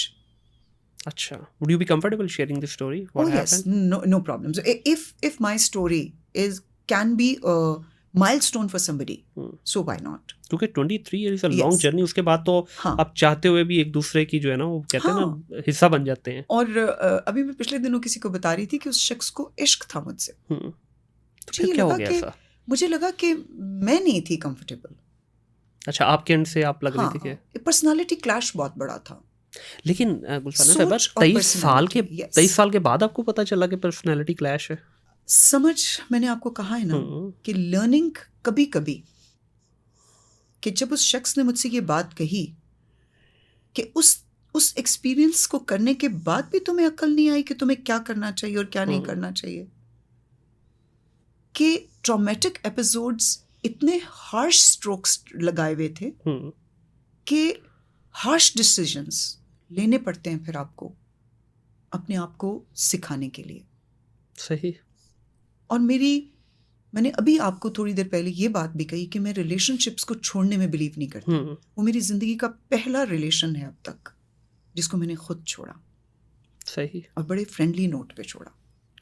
ये भी बड़ी अच्छी बात है। मैंने उसे बोला यार देख, मैंने बहुत ट्राई किया, तूने भी बहुत ट्राई किया, नहीं है ये बात बनने वाली। तू पता नहीं आगे 10 साल हैं, 15 साल हैं, 20 साल हैं, तू अपनी जिंदगी जी ले, मैं तुझे भी आज़ाद कर रही हूँ, क्योंकि तेरे अंदर इतने गट्स नहीं है कि आप मुझे आज़ाद करो। सही। आप नहीं कर पाओगे। तो do you have kids? Yes, I have 3 kids. तो अब उनका क्या है? कुछ नहीं, मेरे साथ हैं, नॉर्मल जिंदगी गुजार रहे हैं। तो by their choice, by their choice. I never imposed. नहीं, don't you think so कि जो आपके साथ स्टोरी हुई थी बैक इन द डेज, कहीं ना कहीं उनको भी शायद थोड़ा बहुत इसका धचका लगेगा। अच्छा। वो भी रियलाइज कर रहे होंगे ये। मनीर, मैंने अभी आपने क्वेश्चन किया कि गुलसाना 23 साल क्यों लिए ये डिसीजन लेने में। ठीक है, या तो ये डिसीजन बच्चे जब बहुत छोटे थे मैं तब लेती जी, सेंसिबल, बिल्कुल बात समझ में आती। और दूसरी चॉइस ये थी, डिसाइड मैंने बहुत साल पहले कर लिया था। अच्छा। हाँ, डिसीजन मैंने ले लिया हुआ था। I was waiting for the right time. फिर दूसरी स्टेज ये थी कि इस बोट में बैठे रहो, बैठे रहो, बैठे रहो। क्यों? क्योंकि अब आपके साथ 3 जिंदगियां हैं, उनके साथ ज्यादती नहीं करनी। फिर वेट किया कि यंगेस्ट डॉटर 18 साल की होगी तो फिर ये फैसला लेंगे, ताकि वो थोड़ा इंडिपेंडेंट भी हो जाए। इंडिपेंडेंट नहीं, 18 मीन्स हाँ, मतलब आप you're good to go. बिल्कुल ऐसे ही है। फिर मैंने अपने बच्चों का ब्रॉट अप इस तरह किया कि मैंने उनको ज़िंदगी सिखाई जो मुझे नहीं सिखाई गई थी। सही। मुझे किसी ने ये नहीं बताया था कि गुस्सा आ रहा हो तो गुस्से को कंट्रोल कैसे करते हैं, फिर मैंने उनको वो सिखाया। मुझे किसी ने ये नहीं सिखाया था कि क्या चीज़ किस तरह, कब, कहाँ, क्यों करनी चाहिए। और आप मुझे ये कह रहे हैं ना कि बच्चों पे असर नहीं हुआ। मुनीर, मुझे एक ऑप्शन मिली। मैं दुबई गई थी एक टीचर्स कॉन्फ्रेंस अटेंड करने के लिए। जब मैं वहाँ गई तो मेरी बहन वहाँ रिजाइड करती हैं और वो NBD एमिरेट्स वहाँ का एक सेमी गवर्नमेंट इदारा है जिसके साथ बहुत बड़ा इदारा, उसके साथ वो वहाँ काम कर रही थी एज अ मैनेजर। तो मुझे कहने लगी कि मैं वहाँ 14 डेज़ के वीज़ा पे गई। ठीक है। मुझे कहती हैं चलो आज तो मैं अपने बॉस से मिलवाती हूँ। मैं कहा ना मिला बॉसों को, बॉस मुझे घेर लेते हैं क्योंकि मुझे पहचान लेते हैं, तो तेरा बॉस मुझे पहचान लेगा। I am going to be recognized. मजाक में बात हुई। कहती नहीं आज आप चलें, मैं आपको मिलवाती हूँ ना, चलाएं मैं आपको अपना ऑफिस दिखा के लाती हूँ, फिर वहीं से हम बीच और जो भी आगे हमारे प्लान है वहाँ चले जाएंगे, अदरवाइज मुझे ऑल द वे वापस मुहेसना आना पड़ेगा। मैंने कहा हाँ यार वाकई इट्स गोना किल टाइम, तो चलते हैं। मैं उसके ऑफिस में गई, मुझे एक अपॉर्चुनिटी मिली जहाँ the boss offered me, cutting short story, कि उसने मुझे, इंडियन बॉस था, उसने कहा गुलसाना ज्वाइन करो मुझे। अच्छा। मैंने कहा मेरा कॉर्पोरेट सेक्टर में कोई मेरा एक्सपीरियंस नहीं। कहता है तुम कर लोगी, आई नो। वापस आए घर, कमरे के अंदर आए, आके घर के अंदर उसके साथ, बहन के साथ डिस्कस किया। She said go for it. अच्छा। एंड मुनीर, सिर्फ एक सोच ने मुझे कहा नहीं गुलसाना वापस जाना है। और वो थी महा और मीना, बेटियों की, मेरी दोनों बेटियां। मैंने कहा नहीं, ये नहीं करना। पता क्या है गुलसाना से भाई, इस वक्त अगर हम अपने मुआशरे में देखें ना, हाँ, इतनी ज्यादतियां हो रही हैं। ये जो स्टोरी अभी आप सुना रही हैं ना, आज शायद वो ज्यादतियां ओपन हो गई हैं। हाँ, अभी उस तरह से नहीं हुई हमारे वक्तों में भी। Trust me, you are bold enough to share your story. Otherwise ये घर घर की स्टोरी है। देखिए इतनी ज्यादा, ये जो खासतौर पे आगे जाके हम एजुकेशन पे भी बात करेंगे, लग नहीं रहा वहां तक पहुंच पाएंगे। मुनीर, हम एजुकेशन पे ही बात कर रहे हैं। किसी की जिंदगी से इम्पोर्टेंट जो आप सीख लेते हैं ना चीजें, जी, वही एजुकेशन है। ट्रू। किताबें एजुकेशन नहीं है, बिल्कुल ऐसे, वो क्वालिफिकेशन है। ऐसे ही है। क्वालिफिकेशन पे किसी और एजुकेशनिस्ट को बुला लेना, बतेरे तुम्हें लेक्चर दे के जाएगा। ऐसे ही है। अब देखिए जो इस वक्त हो रहा है ना, हाँ, बच्चों के साथ, बच्चियों के साथ, पेरेंट्स का आपस में, सास बहू का क्लैश आपस में देवरानियों का, जेठानियों का, ये रिश्ते भी मुझे तो सही तरह से नहीं पता। इतने ज्यादा ये जो क्लैशेस हो रहे हैं, एक की टांग खींचनी, दूसरे को गिराना, तीसरे को उठाने के चक्कर में चौथे को गिराना, ये आई डोंट नो हम कब निकलेंगे इससे। हम नहीं निकल सकते क्योंकि हम सीख नहीं रहे मुनीर। नहीं, मुझे पता क्या लगता है, मुझे लगता है कि आज भी हम शायद हिंदुस्तान से अलग तो हो गए, लेकिन आज भी हमारा ट्रेडिशन वही, उसी को हम बड़े रिलीजियसली फॉलो कर रहे हैं। हमने पकड़ा हुआ है उन आइडियोलॉजीज को जो बहुत स्टॉन्च एंड स्टेल हो चुकी हुई हैं। ऐसे ही है। खुद मैं भी, मतलब खुद हम भी, क्यों हम ये सोचें कि हम उस, अभी मैंने कहा नॉट अ मिस परफेक्ट, कोई भी नहीं है, आज भी मतलब वो मैंने बताया ना मुनीर, इतनी गहरी ज़रबें हैं, वो इतनी फाउंडेशन स्ट्रांग है उन गलत आइडियोलॉजीज की कि हमें भी निकल के हम कभी कभी वापस कोलैप्स कर जाते हैं। और मैं समझती हूँ कि ये गलत नहीं अगर आप वापस कोलैप्स करते हैं। वापस गिरना गलत नहीं है, वहां पड़े रहना गलत है। वो गलत है, बिल्कुल उठना है वहां से आपको। तो निकल आए यार ये सास बहू के झगड़े से प्लीज। अल्लाह करे ऐसा हो जाए। लेकिन ये वही अव्वली बात की, ये ज़रबें इतनी गहरी हैं कि इनसे निकलते भी जो है ना, अब यकीन करें ऐसे पेरेंट जो है ना, इस चीज़ को देख के हम बाहर क्यों नहीं जाते, ये वेस्ट में क्यों नहीं जाते, नहीं जी वहाँ बच्चों के पॉइंट ऑफ व्यू से चीज़ें सेफ नहीं है। लेकिन आज हमारी यूनिवर्सिटी में, हमारे स्कूल में, हमारे कॉलेजेस में क्या बच्चे सेफ हैं? Even boys are not safe. English medium schools देखो, अभी जो एपिसोड्स हो रहे हैं वहाँ पे, आपको लगता है बच्चे वहाँ सेफ हैं? जिनकी इतनी सिक्योरिटी अलर्ट है, जिनके सीसीटीवी कैमरास मान नहीं है, जिनकी चेक एंड बैलेंस बड़ी स्ट्रांग है, जिनकी एक फ्लोर पे हर रोज हमने ड्यूटीज लगाई होती हैं, फ्लोर मैनेजर्स, टीचर्स की, जो हर वक्त मॉनिटर करें कि स्कूल के वॉशरूम के अंदर तक क्या हो रहा है। और उसके बावजूद भी सबसे ज्यादा गंद वहीं पे हो रहा है। और उसके ड्रग्स हो रही हैं, हर तरह का ड्रग ले रहे हैं बच्चे। और क्यों ले रहे हैं? क्योंकि हर बच्चा गुलसाना मंशा नहीं है। ऐसे ही है। मत एक्सपेक्ट करें कि आप गुलसाना मंशा वाला सलूक किसी के साथ करेंगे और आज का बच्चा आपको गुलसाना मंशा जैसी प्रोडक्ट बन के दिखाएगा। बहुत रेयर जिसके माथे के ऊपर यूसुफ एकेडमी का पहला tag, second tag Salamat kids campus, और फिर आपके साइकास का टैग है, और अब बीकन हाउस का टैग। बीकन हाउस, बिल्कुल ऐसे ही। You been lucky enough. क्योंकि लकी, और शायद मैंने हमेशा अच्छाई को पकड़ के रखा मुनीर। सही। अच्छे और बुरे की शायद उसके बीच में मेरा डर भी मेरे काम आ गया। मैं गलत को करने से डरती थी, तो वो अच्छे को चूंकि पकड़ के चलती रही, तो जिंदगी में फिर सब कुछ अच्छा ही हुआ।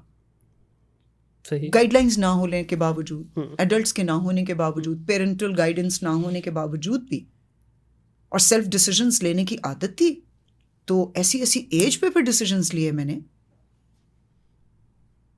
I own my decisions, even if they were wrong. अच्छा, पेरेंटल एजुकेशन की आपने बात की, आज भी ये फैक्टर जो है ना सबसे ज़्यादा मिसिंग है। चलें बाकी चीज़ें थोड़ी बहुत शायद कहीं ना कहीं से हमने पकड़ ली हैं, पेरेंटल के ऊपर ज़ीरो काम हो रहा है। हाँ, ना कोई इंस्टीट्यूशन काम कर रहा है, ना कोई यूनिवर्सिटी काम कर रही है, इवन ना गवर्नमेंट लेवल पे कोई काम हो रहा है। इस पे आप क्या समझती हैं? क्योंकि मेरे नज़दीक ये सबसे एक इम्पॉर्टेंट पिलर है आपका। मनीर, मुझे किसी ने रिसेंटली ये कहा कि आप गुलजाना अब इतना एक्सपीरियंस हो गया तो यार अपना स्कूल खोल लो। सही। मैंने कहा जी, मैंने जिस दिन स्कूल खोला, जिस दिन स्कूल बनाया, मुझे बच्चों के लिए स्कूल खोलने की ज़रूरत नहीं है, पेरेंट्स के लिए।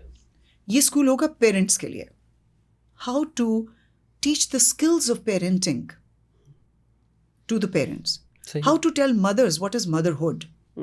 How to tell a father what is fatherhood. हमारे वो साहिर अदीम साहब ने ना, उनका मैं लेक्चर सुन रही थी, उन्हें एक बड़ी प्यारी बात की। उन्होंने कहा हमारी माएँ 36 सबसे लॉन्ग पेरेंटिंग जो है ना, वो पाकिस्तानी माँ और बाप की है। बिल्कुल। वो अम्मियाँ बनना ही नहीं छोड़ती, और असल में उनको पता ही नहीं अम्मी होती क्या। ऐसे ही है। और इधर से अब्बाजीज को नहीं पता होता। और चूंकि हमारे अम्मी और अब्बाज के अपने लाइफ में बैकग्राउंड गैप्स होते हैं जी। मेरी तरह के।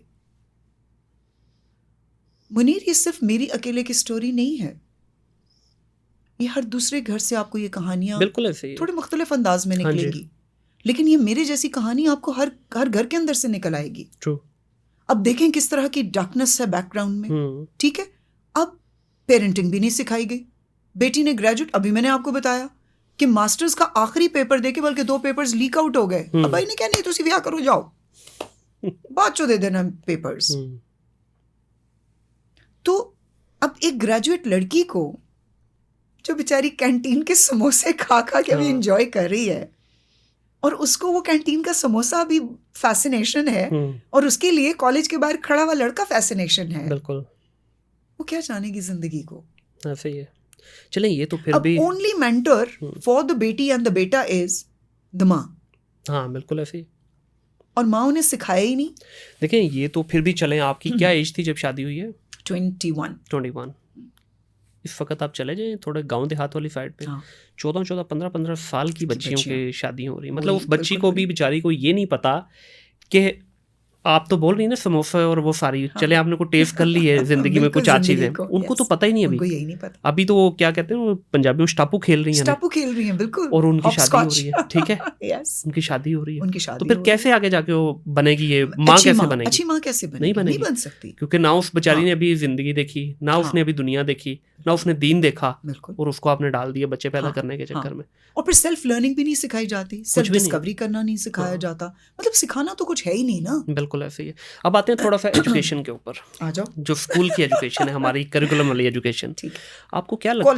हाँ, क्वालिफिकेशन चले, क्या लेते हैं? हाँ, चलें क्वालिफिकेशन बोल लेते हैं। इस वक्त जो हो रहा है, ये सो कॉल्ड जो हमारे 4-5 बड़े नाम है पाकिस्तान में, बिल्कुल हैं जी, इनके अंदर क्या चल रहा है इस वक्त? आए दिन कोई ना कोई खबर हमें मिलती है। ये पिछले दिनों लाहौर में एक वाकया हुआ, एक बच्ची को, बेचारी को जो है कुछ चंद सेठों के बच्चों ने जो है ना पकड़ के खूब दुर्गत बनाई, अच्छी धुलाई की, अच्छी खासी धुलाई। तो ये क्या सीन है? ये मैं उस इंस्टीट्यूशन की बात कर रहा हूँ जो कि इस वक्त सबसे प्रेस्टीजियस समझा जाता है। Yes, well renowned. एग्जैक्टली। ठीक है जी। अच्छा, अब देखो मुनीर, मैंने अभी आपको ये बात बताई कि मेरे पेरेंट्स को तो चलो शायद एक कॉम्पनसेशन ये मिली कि उनकी कोई एक इतनी अच्छी अपॉर्चुनिटी थी जिनकी वजह से उनको अपने बच्चों को छोड़ के जाना पड़ा। आज जो हम घरों में देख रहे हैं वो ये है कि माँ और बाप के पास बच्चों के लिए टाइम ही नहीं है। ठीक है। कम्युनिकेशन जीरो है, एक्सप्रेशन जीरो, एक्सपेक्टेशंस हाय। ये Now, when you're not communicating, when you're not expressing, when you're not spending time, how can you expect? बिल्कुल. तो बच्चों से आपने एक जो रवैया मैं देख रही हूँ वो ये है कि जब बच्चों को ये स्कूल में छोड़ के जाते हैं ना, आपको पता है वो क्या समझते हैं? वो समझते हैं बस हुण एदी सारी जिंदगी इस टीचर ने बनानी है. हाँ. तो टीचर बेचारी आप फ्रेश ग्रेजुएट, ना कोई ट्रेनिंग ना कुछ ना कुछ भी नहीं.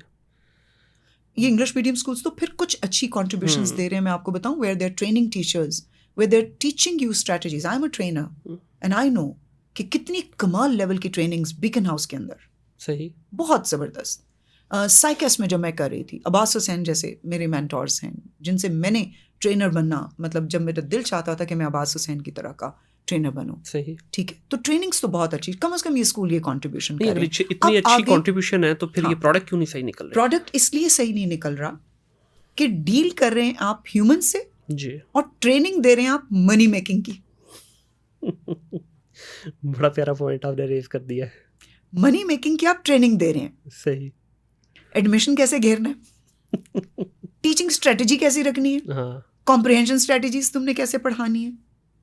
और खुदा के बंदो, उसको ये बताओ कि अगर तुम्हारी क्लास में एक ऐसा बच्चा बैठा है जो एक ब्रोकन फैमिली सिस्टम से आया है, जो एग्रेशन का शिकार है, जो मेंटल डिसऑर्डर का शिकार है, उसको कैसे ट्रीट करना है. तो फिर वो जो लड़ाई झगड़ा है वो नहीं होगा. फिर वो जो इनटॉलरेंस है आप देख रहे स्कूलों के अंदर, बच्चों के अंदर, ट्रैफिक के अंदर जी, वो आपको फिर नहीं दिखेगी. तो साइकोलॉजिकली आप अब with due apologies, one of the principles I worked with, she says I am a masters psychology. अच्छा जी, बड़ी गल है, बड़े जी इंप्रेस हो गए असी विजनरी ते फलाना ते टंगाना. ਉਹ 3 दिन नहीं गुजरे, कॉरिडोर च खड़ी हो के ਉਹ ਖਾਤੂਨ ਉਹ ਇੰਨੀ ਬਦਤਮੀਜ਼ੀ ਕਰ ਰਹੀ ਸੀ ਕਸਟੋਡੀਅਨ ਦੇ ਨਾਲ in front of the children. Ma'am आप क्या एग्जाम्पल सेट कर रहे हैं यार. तो अगर मैं एग्रेसिव हूं तो मुझे पता है कि मुझे अपना गुस्सा, सिर्फ ये चंद लोग हैं जिनके साथ मेरा राइट है और मैं इनको गुस्सा दिखा सकती हूँ. सही.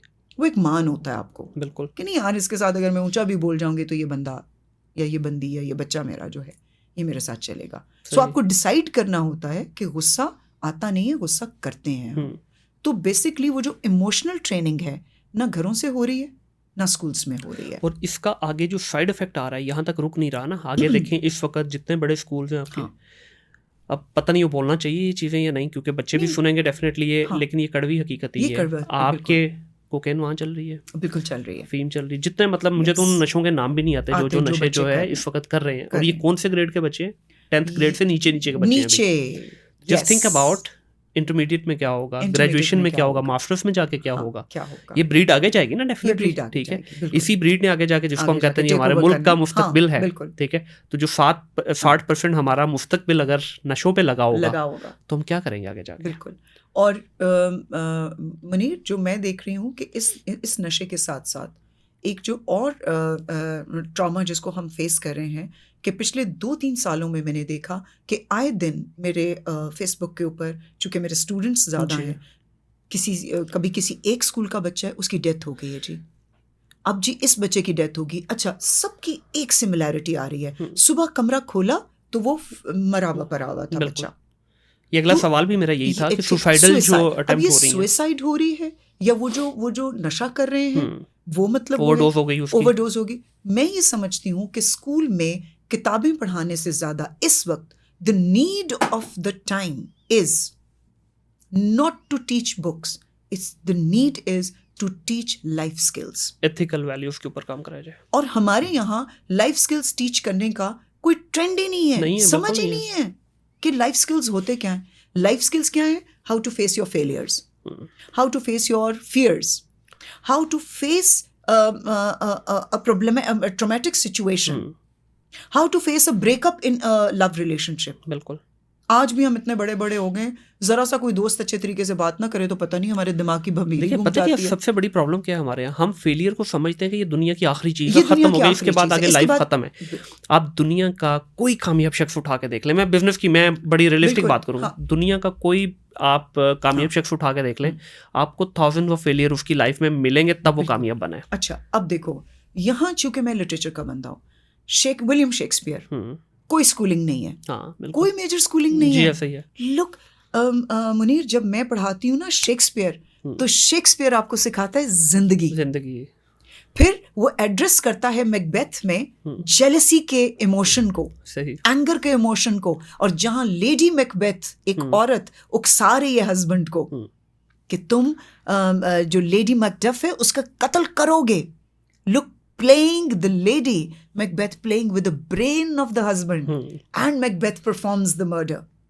बिल्कुल सही, Out of jealousy, out of किस लिए कि तुम्हें उसकी जगह किंग बनना है, पांव पे पांव रख के चढ़ जाओ।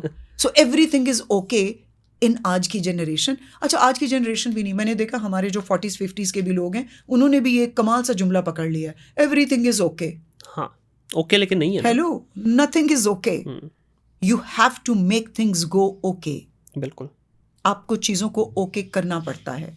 देखिए आज से 10 साल पहले ये कम से कम Munir, sorry to cut you, हमने चीजों की अब्बास हुसैन साहब ने एक बड़ी प्यारी बात एक वर्कशॉप में बोली थी। उन्होंने कहा था कि वर्कशॉप का आगाज कर रहे थे, और वो बड़ी प्यारी बात से आगाज करते हैं, बड़ा खूबसूरत अंदाज। कहते हैं चीजों को उनके सही नाम से पुकारना नेकी है। Now, Sahih names means the correct definitions of any terminology. सच क्या है, झूठ क्या है। आज क्या है, झूठ को सच, सच को झूठ की डेफिनेशन दे दी गई है, सही को गलत, गलत को सही की डेफिनेशन दे दी गई है। पूरा मुआशरा इसी पे चल रहा है, और पूरा माशरा इसी के ऊपर चल रहा है। मेजॉरिटी क्या कर रही है, ठीक है, बिल्कुल, लग जाओ भेड़ चाल में। तो वो जो इन्फिनिट इम्पॉसिबिलिटी की मैं बहुत से टॉक्स के बीच में बात करती हूँ, जो अल्लाह ने हमें इंटेलिजेंस दी हुई है, जहाँ हमें बैठ के ये सोचना है। आपको नहीं लगता हम एनिमल ट्रेट्स की तरफ बहुत ज़्यादा चले गए, and we think it's okay to be animals, और उसको वो क्या कह रहे हैं, लिबरलिज्म का नाम दे रहे हैं। ओ कम ऑन, तुम अपने बैकवर्ड थॉट्स को अपने पास रखो। देखिए आज से अगर 10 साल पीछे चले जाए ना, तो शायद सिचुएशन इतनी वर्स्ट नहीं थी। हमारे टाइम पे जब हम स्कूल या कॉलेज में थे, इतनी वर्स्ट नहीं थी। आज जो चीज़ें होने जा रही हैं, मैं तो सिर्फ ये सोच रहा हूँ आने वाले 10 साल में क्या होगा। अगर इसको आज कंट्रोल नहीं किया ना, देखिए मैं इंस्टीट्यूशंस जितने भी हैं उनको 3 कैटेगरी में डालता हूँ। पहले कैटेगरी आपकी गवर्नमेंटल जितने भी इंस्टीट्यूशंस हैं, गवर्नमेंट स्कूल आज उसमें को जाना पसंद नहीं करता, ना उनका लेवल रहा है वो। सेकंड नंबर पे आ जाते हैं जो मिड टियर स्कूल्स हैं, पब्लिक स्कूल्स, पब्लिक नहीं, जिसको कह लें प्राइवेट ही हैं, लेकिन मिड टियर में आ जाते हैं, जो समझ लेके लो ब्रैकेट में आ जाते हैं, मिड ब्रैकेट में। फिर थर्ड नंबर पे आते हैं ये जो सो कॉल्ड टीचर पढ़े हैं, एलीट स्कूल्स। एलीट में बच्चे को भेजें, आपको गाड़ी भी चाहिए, आपको ड्राइवर चाहिए, फादर या मदर छोड़ने चले गए तो बच्चा विल फील इंसल्ट, तो आपको ड्राइवर चाहिए, बिल्कुल। आपको अपने बच्चे को नशे के लिए पैसा भी देना है, आपको अपने बच्चे को पहले दिन से ही वो हस्बैंड बॉयफ्रेंड और गर्लफ्रेंड वाला कॉन्सेप्ट भी समझाना है, बिल्कुल समझाना। उसको माजरत के साथ सेक्स एजुकेशन आपके इंस्टीट्यूशंस के अंदर टीचर को अलाउ नहीं है, जहाँ मुझे पता चला है जो कि टीचर अगर 2 बच्चे आपस बच्चा बच्ची बात कर रहे हैं तो टीचर उनको टोक नहीं सकता। तो ये हम क्या कर रहे हैं, मिड ईयर में आ जाते हैं। तो वो आप वाली बात कि यहाँ पे खुद अभी बेचारी जो टीचर है, अभी रिसेंटली उसका ग्रेजुएशन मुकम्मल हुआ है, तो जाएं कहाँ पे, इसका कोई सोल्यूशन नजर आता है आपको? इसका सोल्यूशन यही है मुनीर के trainings at the right time. ठीक है, institutes should not take teachers until and unless they are professionally qualified for that job, and trainers should know कि we are not making a money making machine. We have to produce a teacher who is ready to take humanity custody. इंसानियत की custody है उस्ताद के हाथ में। ऐसे ही है। आप किसी कंप्यूटर की कस्टडी नहीं ले रहे। True. आप किसी वो जो टेक्सटाइल मिल के बीच में मशीन जो कपड़ा मशीन काट रही है, आप उसकी ओनरशिप नहीं ले रहे। True. आप इंसान आपने ह्यूमंस मैन्युफैक्चर करने हैं। लेकिन कैसे होगा ना, देखिए जो आप बात कर रही हैं ना, नहीं हो सकता ना मैडम। उसकी वजह बताता हूँ। वजह उसकी ये है कि जो इसका सेंटर ऑफ ग्रेविटी है, जो आपका इंस्टीट्यूशन है, वो अलाउ नहीं कर रहा। वो अलाउ क्यों करेगा? क्योंकि इंस्टीट्यूशन तो है ही मनी मेकिंग मशीन। मैं तो बोलता हूँ ये जितने हमारी यूनिवर्सिटीज या कॉलेजेस या स्कूल हैं, ये ATM है। बिल्कुल एटीएम एटीएम मशीन है, एक तरफ से आप बचा डालो, दूसरी तरफ पैसे बन के निकलता है। ठीक है, मैं तो इसको बोलते नहीं इंस्टीट्यूट है, ये तो सीधे सीधी। देखिए मैं कॉलेज के बारे में ना ये थोड़ा सा जरा सख्त अल्फाज है, मैं कहता हूँ जी एक लकी बच्चा है जिसको 4 साल के एंड के ऊपर एक A4 साइज पेपर मिलता है, और कोई बड़ा ही स्मार्ट बच्चा होगा तो एक रिलेशनशिप लेके निकलेगा। अदरवाइज तो कुछ नहीं मिल रहा आपको, ना आपको कुछ स्किल सिखाए जा रहे हैं, ना आपकी जो है एक एंटरप्रेन्योरियल जो सोच है उसको डेवलप किया जा रहा है। हम फिर देखते क्या है, 20,000 25,000 की जॉब वो भी नहीं मिल पाती, वो भी आधे, अगर 40 बच्चे हैं तो 10 या 12 को मिलती है। और उसमें भी देखो ना मुनीर, उसमें भी आपकी ये ट्रेनिंग नहीं की गई कि अगर आपने सेट ऑफ 10 पीपल के साथ काम करना है तो कैसे करना है। अब वो 10 मुख्तलिफ लोग हैं, 10 डिफरेंट ब्रेन्स हैं, ठीक है। आप क्लास के बीच में जब जाते हो तो मैं जब बच्चों को जाके कहती हूँ कि आज हम यूँ करेंगे कि आज हम सीट्स चेंज कर देते हैं, क्योंकि I want them to sit with a different set of humans. सही। अब प्रॉब्लम ये आ गई है कि मैं बहुत स्ट्रॉन्ग बिलीवर हूँ that variety is the spice of life. Meet new people, meet strangers, I do believe in that.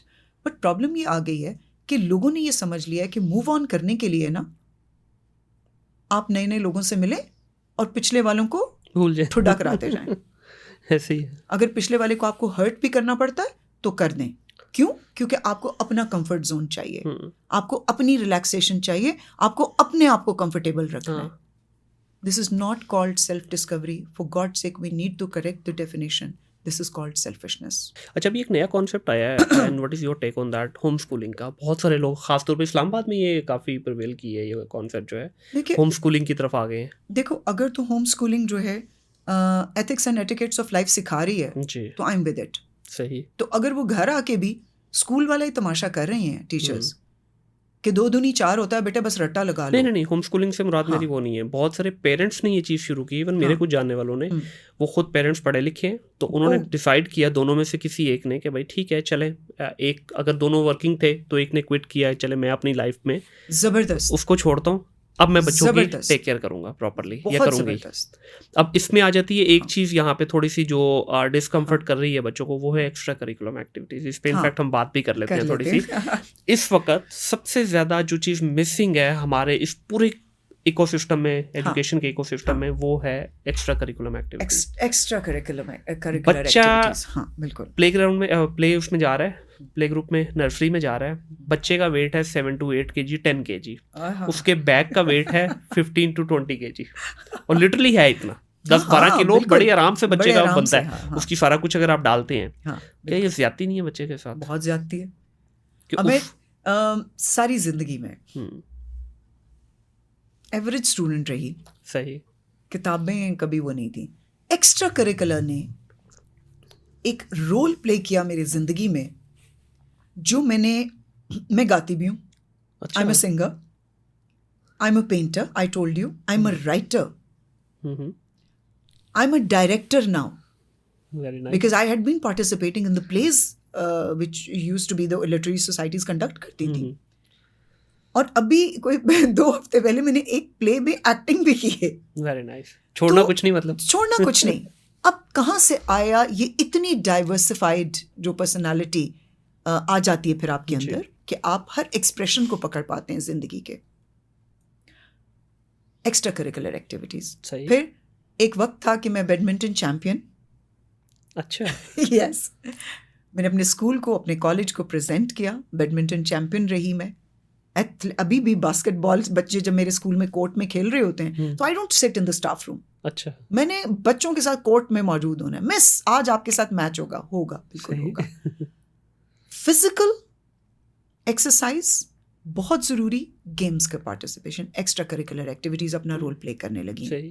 देखिए मुनीर, जब आप अपने बच्चे को डिबेटिंग कंपटीशन के लिए भेजते हैं तो फिर वो जो घर के अंदर आर्ग्यूमेंट्स होते हैं, वो जो फिर वर्क प्लेस पे आर्ग्यूमेंट्स होते हैं, उसकी ट्रेनिंग आपको मिल रही होती है बड़ी छोटी एज से, कि आप उन्हें आर्ग्यूमेंट को हैंडल करना सिखा देते हैं। कि आर्ग्यूमेंट का होना वेरी हेल्दी, क्योंकि क्रॉस टॉक, हाँ बिल्कुल, जो क्रिएटिव माइंड्स हैं उनके बीच में क्रॉस टॉक। लेकिन इसमें भी एक थिन लेयर है, बदतमीजी में और आर्ग्यूमेंट में फर्क है। ऊंचा बोलना और ऊंची बोल के ऐसा जाहिर करना कि जी मैं तो ठीक हूँ, तो वो आप नहीं कर सकते। वो आर्ग्यूमेंट नहीं है, वो बदतमीजी में आ जाता है। तो वो ट्रेनिंग अब मैंने जब अपना पहला डिबेटिंग कैंप कंडक्ट किया बच्चों के साथ, सही। तो मैंने देखा कि बच्चे आ रहे हैं, ओ हो टेबलों के ऊपर हाथ मार मार के टेबल्स पे, they banging the tables, they raising their voice, और हाथ इधर इधर और पूरे बॉडी, और मुझे लगा कि अभी थोड़ी देर के बाद बच्चा ये गश खा के गिर जाएगा। फिर मैंने मिसेस सलामत से कहा, मैंने कहा यार एक ना कैंप करते हैं। कहते हैं क्या करना चाह रही हो? मैंने कहा यार इनको communication skill, debating is again a communication mode, तो मैंने कहा इनको कम्युनिकेशन सिखाना है। And I was the first person who taught them that even if you are debating, ये को हाथ मारना है, ये करना, मैंने आपसे कहा ना कि गुस्सा बिल्कुल मैं भी करती हूँ, मैं करती हूँ, लेकिन उस गुस्से को आप हर जगह नहीं कर सकते। बिल्कुल। तो ये एक्स्ट्रा करिकुलर एक्टिविटीज से आप सिखा रहे हैं, ठीक है। फिर आपकी म्यूजिक की क्लास जी, वहाँ आप डिस्कवर करते हैं कि आपकी क्लास का सिंगर कौन है। फिर आपके ड्रामेटिक सोसाइटी एक्स्ट्रा करिकुलर, तो वहाँ पे आप डिस्कवर करते हैं कि कौन सा बच्चा है जो इतने कमाल एक्सप्रेशंस दे सकता है, कौन सा है जो एक्टिंग कर सकता है, कौन सा है जो मेरे ड्रामे के पीछे म्यूजिक दे सकता है। मुनीर, मैंने अभी रिसेंटली एक प्ले किया अपने स्कूल के अंदर, और वही जो बच्चों ने पढ़ा था, तो मैंने कहा कि हम इसकी इनैक्टमेंट करेंगे। फुल लाइट्स, कैमरास, प्रोफेशनल्स की तरह मेरी ग्रेड 8 ने मेरी डायरेक्शन, सिर्फ मेरी डायरेक्शंस थी। राइटर मेरे बच्चे थे, लाइट्स पे मेरे बच्चे, एग्जिट्स एंट्रीज पे मेरे बच्चे, एक्टर्स मेरे बच्चे। Very nice. And they were loving it. और ब्रदर इन द लैंड जब क्लास में पढ़ाया तो इतना अच्छा समझ नहीं आया, और बच्चों ने मुझे कहा मिस आप समझ आया। नहीं, जो lessons brother in the land दे रहा था, वो लेसन्स उन्होंने एग्जीक्यूट किए स्टेज के ऊपर। वाह। और जब वो बम ब्लास्ट के अंदर फ्लिकरिंग लाइट और पीछे से स्मोक मशीन, और वो, and they were all into it कि से नो टू वॉर्स, जंग को कभी इनकरेज नहीं करना। अब ये लाइफ टाइम उनके जो है ना इधर प्रिंट हो यहाँ जाएगी, प्रिंट हो जाएगा, ये प्रिंट नहीं अब हटेगा वहां से। इतनी स्ट्रॉन्ग इम्पैक्ट है एक्स्ट्रा करिकुलर एक्टिविटी। और मैं ये समझती हूँ कि एक बहुत बड़ा कंट्रीब्यूशन मेरी लाइफ में, मेरी पर्सनालिटी शेपिंग में एक्स्ट्रा करिकुलर एक्टिविटीज ने किया। मैं शुक्र करती हूँ मैं बहुत पढ़ाकू कीड़ा स्टूडेंट नहीं थी। बिल्कुल ऐसे ही है। अब देखें ना बाहर के, अगर आप देखें ऑस्ट्रेलिया देख लें, इवन यूरोप के अंदर देख लें, छठी क्लास तक कोई एग्जाम नहीं है, कोई कुछ नहीं है, बच्चा जाता है अपनी लाइफ में मस्त है वो। जो हमारा ओवरऑल यहाँ देखे 3-3 साल, 2.5 साल का बच्चा स्कूलों में डाल दिया उठा के, और उसके पीछे मैक्सिमम पेरेंट्स को पूछेंगे ना यार इतने छोटे बच्चे को, एक कॉमन आपको जो है ना सेंटेंस सुनने को मिलेगा, इनने कार से तूफान चुके हुआ है। Yes yes. मैं इस पे ना एक बात करता हूँ गुलशन साहब, एक मुझे, और ये बड़ी चुभती भी है बात। हाँ, आपका बच्चा है, हकीकत हमेशा चुभेगी। आपका बच्चा है। हाँ। आप उसके देखें, एक पेरेंट के कितने बच्चे होंगे? 3 नहीं तो 4, मैक्सिमम 5 हो जाएंगे आज के दौर में। आप हस्बैंड वाइफ मिलके 5 बच्चों को नहीं संभाल सकते, एंड यू आर एक्सपेक्टिंग कि वो टीचर 35 बच्चों को, 30 बच्चों को संभाल लेगी, और दैट टू के वो उसका बच्चा भी नहीं है। एचएसएन जैसे स्कूल्स में 60 बच्चा इन वन रूम, ठीक है। अब 60 बच्चों को जो कि उस टीचर के नहीं है, जो उस टीचर के नहीं है, तो डोंट यू थिंक, यही तो भी मैंने बोला कि हम स्कूल्स को बहुत आराम से ब्लेम तो कर देते हैं। मैं इसीलिए ना मुनीर, मैं नहीं बिलीव करती कि ये जो ब्लेमिंग वाला काम है ना, ये होना चाहिए। इसलिए कि देखिए, टीचर्स के साथ जब आप बात करोगे ना, उनके अपने स्टांस हैं। हाँ बिल्कुल, ठीक है।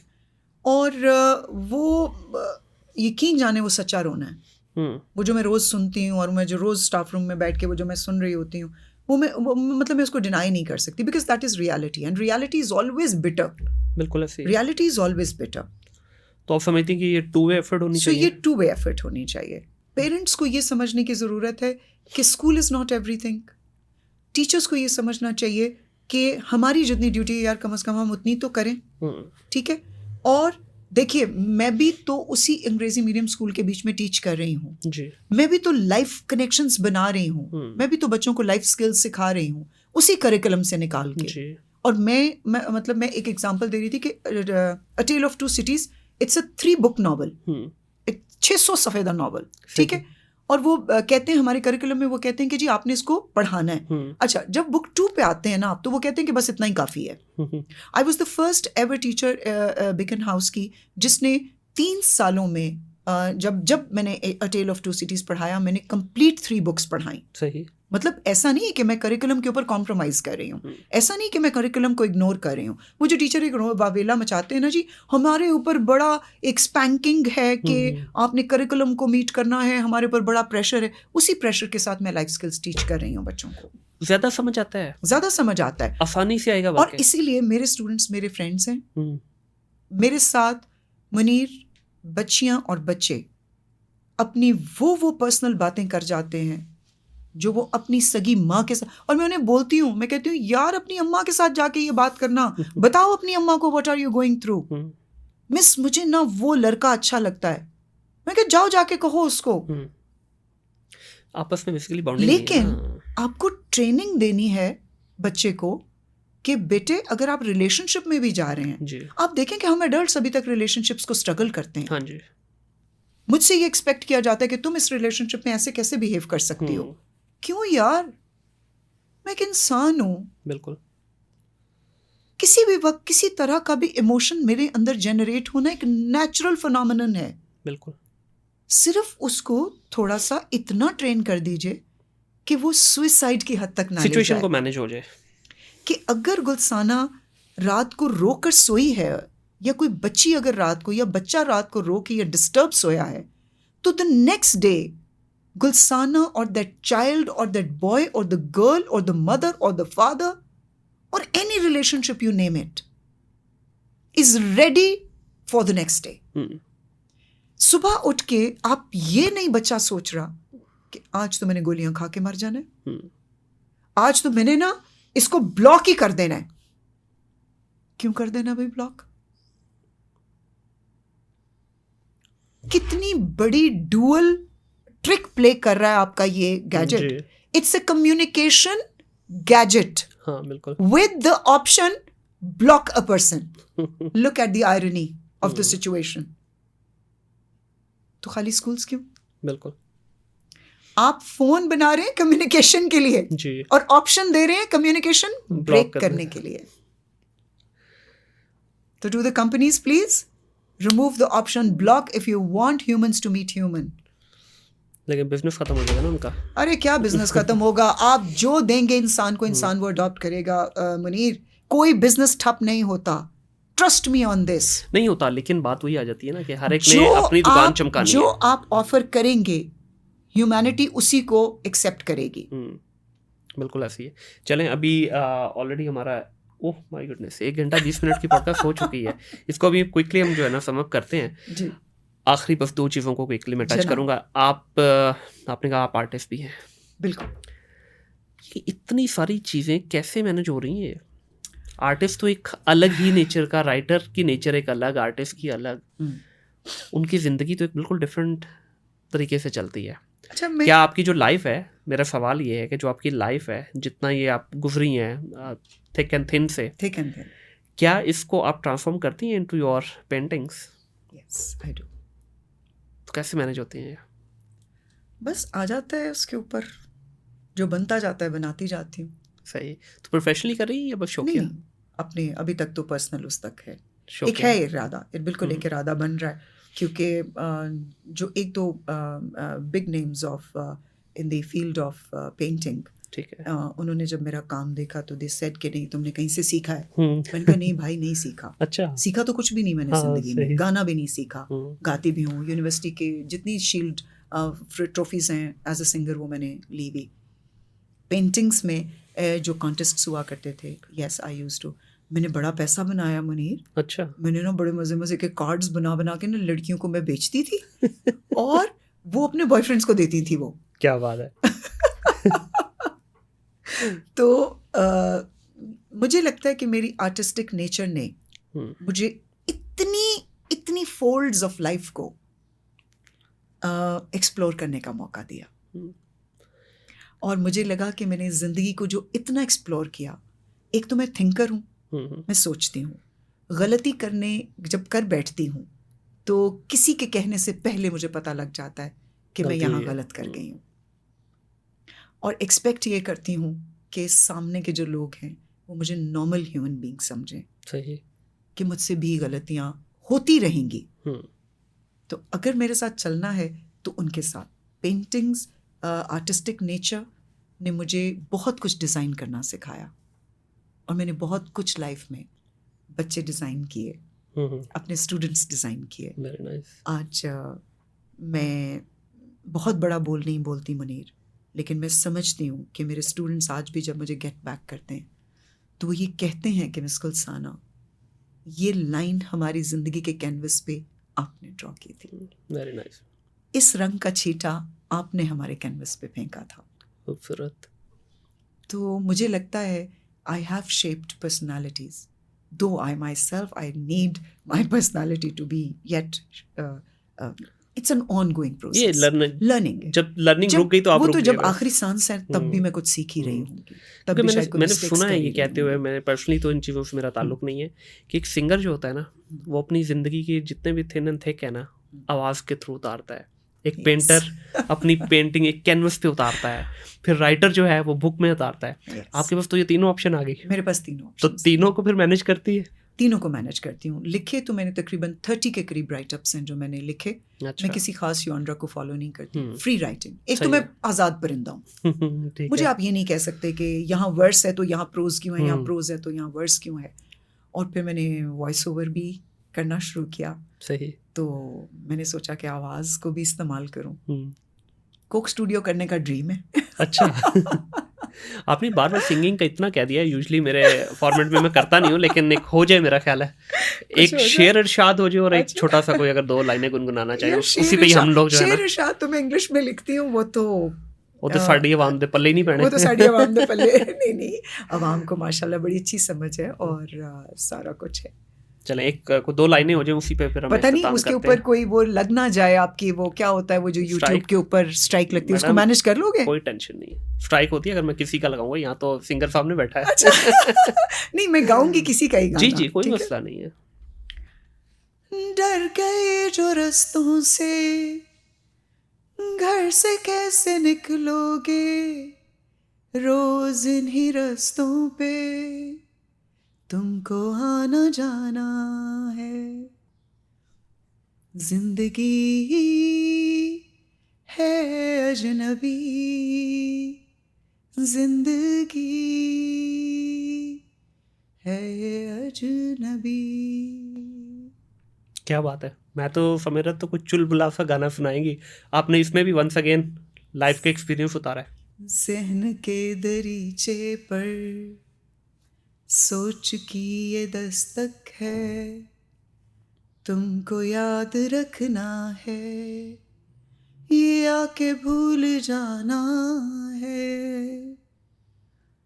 तुम कभी जो आओ तो साथ मिलके बैठेंगे, क्या से क्या हुए हैं हम, ये तुम्हें बताना है। जिंदगी है अजनबी, जिंदगी है अजनबी। बहुत खूब जी, बहुत खूब। लिया कहीं से ट्रेनिंग वगैरह इसकी? नो, अच्छा। My father was the only buddy. अच्छा। जब मेरे स्कूल के कॉन्टेस्ट हुआ करते थे तो यस, वो मुझे कहते होते थे कि इस तरह, मतलब जो राइज आवाज एंड का फॉल, उतराव राइज एंड चढ़ाव, फॉल है, हाँ, वो मेरे बिल्कुल, फादर ने बिल्कुल। मुझे सिखाया। नहीं, वेरी नाइस, माशाल्लाह, you got beautiful voice. Thank you so much. बोलती तो अच्छा है ही, गाती भी अच्छा है। बहुत शुक्रिया गुलशन ये साहब फर्स्ट आपका। टाइम मैंने किसी फोरम पे ऑफिशियली सिंग कर दिया है। अच्छा। चले अब ये जी मैं इनको बोलता हूँ जरा इसमें यार थोड़ा जरा मसाला डाल मसाला डाल प्रॉपर के अच्छा वाला। जानी चाहिए आवाज। बहुत शुक्रिया जी आपका। मेरे पास बहुत सारे और सवाल हैं, लेकिन अनफॉर्चुनेटली टाइम इतना लंबा हो गया है कि मैं ये नहीं मुनीर, चाहूंगा कि हमारे सुनने वाले बोर ही हो जाए। मैंने इतने जगह पे स्पीकिंग की है जिसको जी। लोग कहते हैं आपका इंटरव्यू है जी। हम्म, मेरा ख्याल है उनमें से एक भी इंटरव्यू नहीं था, सही, एक भी नहीं था, ठीक है। क्योंकि those were all me talking on a certain topic and there I was presented as a guest speaker. जी। So that was guest speaking. For the very first time, thank you so very much that digital क्या think digital podcast, think digital podcast के through आपने मेरा interview conduct किया है आज। बहुत शुक्रिया जी आपका। मैं यही इसलिए शुरू में आपसे पूछ रहा था कि have you ever been to a podcast. देखिए इस फॉर्मेट की खूबसूरती ये है खूबसूरती है कि आपके पास कोई रिस्ट्रिक्शन नहीं है। Yes. अभी भी मैं चाहूँ इसको 2 घंटे पे ले जाऊँ, बिल्कुल, देयर इज नो हाँ, हार्म इन हाँ, इट, लेकिन हमने थोड़ा सा जरा अपनी ऑडियंस को भी देखना बिल्कुल होता है ना, देखना होता है, और हाँ। वो इतना ज़्यादा वो ना हो जाए कि हाँ। सुनने वाला के भाई ज़्यादा ही लंबा हो गया। तो इसकी खूबसूरती यही है कि ये टू वे कम्युनिकेशन है फर्स्ट ऑफ ऑल। जी कहीं आप जाके मेन स्ट्रीम मीडिया पे बैठते हैं ना तो होस्ट आपसे सवाल पूछ के चुप करके बैठ जाता है। हाँ, तो यहाँ पे हम यही हो टू रहा वे था मेरे कम्युनिकेशन साथ, कर रहे हैं, हाँ। और हम एक लाइटर नोट के ऊपर चीज़ों को पकड़ रहे हैं, बिल्कुल। उसके ऊपर जो है बातचीत कर रहे हैं, आगे मूव ऑन कर जाते नहीं, हैं। और वो ये गूगल इसकी से खूबसूरती उठा है। के हाँ। थेरीज शेयर कर रहे हैं। हाँ, थेरी जिंदगी में कुछ नहीं करने वाली। बिल्कुल ऐसे ही है। ये जो मेरे पर्सनल एक्सपीरियंसेस हैं, आज शायद बहुत सी माएं देख के उससे बहुत कुछ बच्चे जी। बहुत कुछ सीखें। और डिसीजन मेकिंग जी बिल्कुल कि बिल्कुल इतनी लाइफ गुजारने के बाद भी it's never too late to take the right decision. बिल्कुल ऐसी है। अब आपने देखिए कोई So, चीज़ फैब्रिकेट नहीं की यहाँ नहीं पे, की। अपनी स्टोरी हाँ। सुनाई है। मैंने एज ए पेरेंट जो मुझे बिल्कुल। लग रहा है कि मेरे बच्चों को लेके आगे जो मुझे हाँ। प्रॉब्लम्स आने वाली, मैंने वो लाइटर सवाल बिल्कुल, पूछे आपसे। हाँ। तो ये इस फॉर्मेट की खूबसूरती है कि एक बड़ा ये लाइटर नोट के ऊपर आप जो है ना मुनीर, मुझे 1.5 घंटा बहुत गुजार मजा जाते आया हैं। आज Same मुझे here. पहली बार मुझे मतलब जैसे कहते हैं ना, मैं कुछ जगह बात करके मुझे एंजॉय करती हूँ मैं। आज मुझे मजा आया है। बहुत मुझे लगा शुक्रिया आई एम जी। Sitting in my home talking to a brother, like you know, person who really wants to know and learn through my life. बिल्कुल So why बिल्कुल not? ऐसी है। Thank you so very much जी। आप लोगों का बहुत शुक्रिया जी। आई होप कि गुलफाना मंशा साहिबा की ये स्टोरी जो आज उन्होंने शेयर की है, इनकी लाइफ में जितना भी थिन एंड थिक रहा, डार्क और ब्राइट रहा, वो आप लोगों को सुन के इंस्पिरेशन भी होगी। और बहुत सारे लोग जो इसी तरह की स्टोरीज़ सुनाना चाहते हैं लेकिन उनके पास कोई प्लेटफॉर्म मौजूद नहीं होता, बहुत सारे लोग सीखना चाहते हैं, कुछ सिखाने वाला नहीं होता, तो आप लोगों के लिए ये फॉर्मेट बनाया गया है। आप लोगों के लिए ये सारी चीज़ें हम एफर्ट करते हैं। तो इस तरह की मज़ीद स्टोरीज़ भी इंशाल्लाह, सक्सेस स्टोरीज़, फेलियर स्टोरीज़ आप लोगों के पास लेके आता रहूँगा। बस आप लोगों की अप्रिसिएशन चाहिए। गुलफाना साहबा जैसी जो शख्सियत आके यहाँ बैठती हैं, इनको सिर्फ अप्रिसिएशन चाहिए। We don't need anything else, सिर्फ अप्रिसिएशन। उस अप्रिसिएशन से क्या होता है कि इनको लगता है कि हाँ यार, somebody is there to listen our stories, तो वो और ज़्यादा हम इस तरह की एफर्ट्स करते रहेंगे। तो इस पॉडकास्ट को शेयर ज़रूर कीजिएगा, चैनल को सब्सक्राइब कीजिएगा, बेल आइकन को क्लिक कीजिएगा ताकि आने वाली जितनी भी एपिसोड हैं टाइमली आप तक पहुँच सके। अपना ख्याल रखिएगा, अपने इर्द गिर्द के माहौल को साफ रखिएगा। टिल देन, अल्लाह हाफिज़।